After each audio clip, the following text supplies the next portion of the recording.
সাম্প্রতিক আমরা লক্ষ্য করলাম বারাকপুরের বিজেপি নেতা তথা প্রাক্তন সাংসদ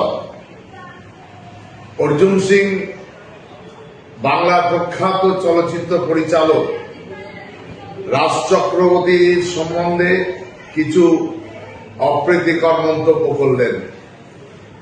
অর্জুন সিং বললেন যে রাজ চক্রবর্তী নাকি নিষিদ্ধ ব্লু ফিল্ম তৈরি করেন। একজন চলচ্চিত্র পরিচালক যার একাধিক ছবি ব্লকবাস্টার, তার সম্পর্কে এরকম কুরুচিকর মন্তব্য কি করে একজন প্রাক্তন সাংসদ করে? আমার প্রশ্ন এখানেই। আসলে দোষটা অর্জুন সিং এর নয়, তার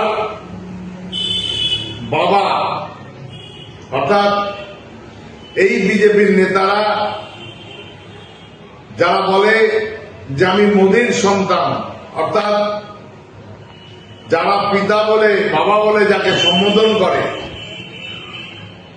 যার নাম এফস্টিন ফাইলে জড়িয়ে যায়, তিনি আর কেউ না, ভারতবর্ষের প্রধানমন্ত্রী। লজ্জা, এটা আমাদের কাছে লজ্জা যে ভারতবর্ষের প্রধানমন্ত্রীর নাম এফস্টিন ফাইলে জড়িয়ে পড়েছে। আবার সেই মানুষটি তুলনা করছে কার সাথে? না, জওহরলাল নেহেরুর সাথে। আসলে জওহরলাল নেহেরুর সাথে তুলনা হয় তার চল চালন সবকিছু হচ্ছে আইনস্টাইনের সাথে, আর অর্জুন সিং এর পিতা বলে যাকে বলে তাদের চালচলন হচ্ছে এফস্টিনের সাথে। এর চেয়ে ভালো আর কি হতে পারে? কিন্তু আমার একটা প্রশ্ন অর্জুন সিং এর কাছে, যে রাজ চক্রবর্তী যে ব্লু ফিল্ম তৈরি করে আপনি কি করে জানলেন? আপনি নিশ্চয়ই এই নিষিদ্ধ ব্লু ফিল্ম গুলো খুব মন দিয়ে দেখেন, নাহলে আপনি এত জানলেন কি করে?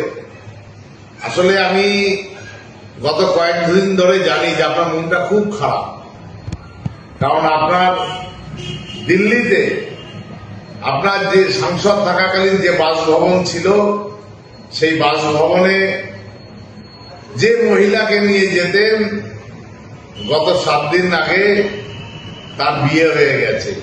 কি দুঃখ আপনার! এই দুঃখ আপনি আর রাখবেন কোথায়? আজকে সেই দুঃখে আপনি রাজ চক্রবর্তী, যে নাকি একজন প্রখ্যাত পরিচালক, তার সম্বন্ধে এই ধরনের কথা বললেন যে রাজ চক্রবর্তী ব্লু ফিল্ম তৈরি করে। নিশ্চয়ই সেই ব্লু ফিল্ম আপনি দেখেন, তাহলে আপনি জানলেন কি করে? তাই এফস্টিনের সাথে যারা থাকে তারা তো এই ব্লু ফিল্মের কথা বলবেই। যাক, আপনার মন মেজাজ খুব খারাপ, যেহেতু আপনার একজন সঙ্গিনী যাকে নিয়ে দিল্লির বাসভবনে থাকতেন, তার বিয়ে হয়েছে গত 7 দিন আগে, স্বাভাবিক কারণেই মনও খারাপ। আপনি খুব কোষ্ঠকাঠিন্যও ভুগছেন, পরিষ্কার হচ্ছেন না আপনার বডি, যার জন্য এই কথা বলে ফেলেছেন ভুল করে। আগামী দিন এই ভুল শুধরে নেবেন। ভালো থাকবেন অর্জুন বাবু, আপনি ভালো থাকবেন। বেশি কিছু বারাকপুরের মানুষ আপনার থেকে আশা করে না। যেমন চরিত্রবান মানুষ আপনি, তেমন আপনার উক্তি। ভালো থাকবেন।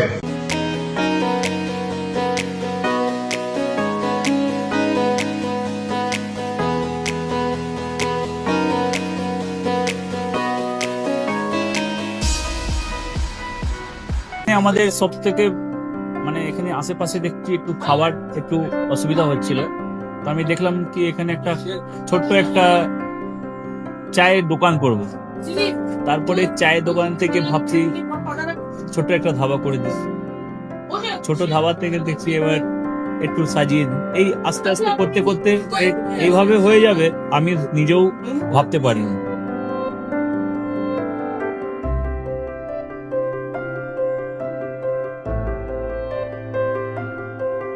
ব্যবহারের জন্য আমাদের এখানে কার পার্কিং থেকে নিয়ে গেস্ট খাবার থেকে নিয়ে বাড়ি, এরকম কিছু ব্যাপার যদি থাকে তো মানুষকে বাড়িতে আমরা সার্ভিস দিতে পারবো, এইভাবে আমরা চেষ্টা করি।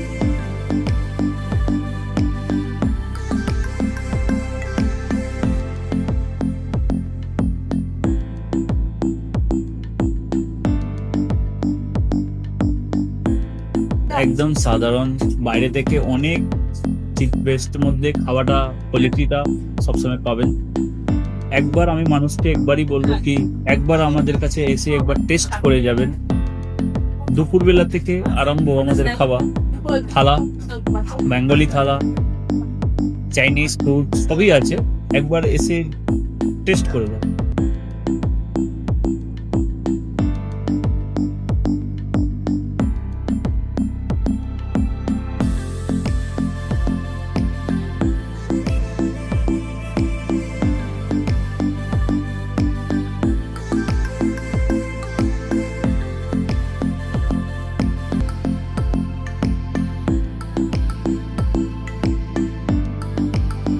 আপনার চ্যানেলের মাধ্যমে বলি একবার আসুন কেশরী ধাবাতে দেখে নিন।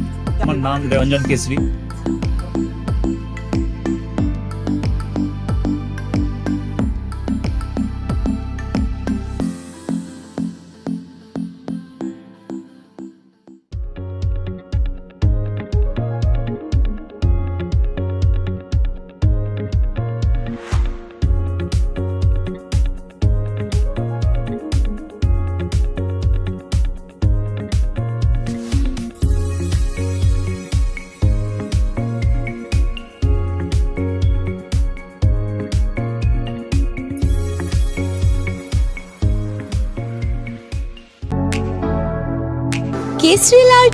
কেশরী লাইট হাউস এবং কেশরী লাইট হাউস নিজেদের রান্নাঘরকে আরো অত্যাধুনিকভাবে সাজাতে সমস্ত কিছু পেতে চলে আসুন নৈহাটি গৌরীপুর চৌমাথা বাজার কেশরী লাইট হাউস।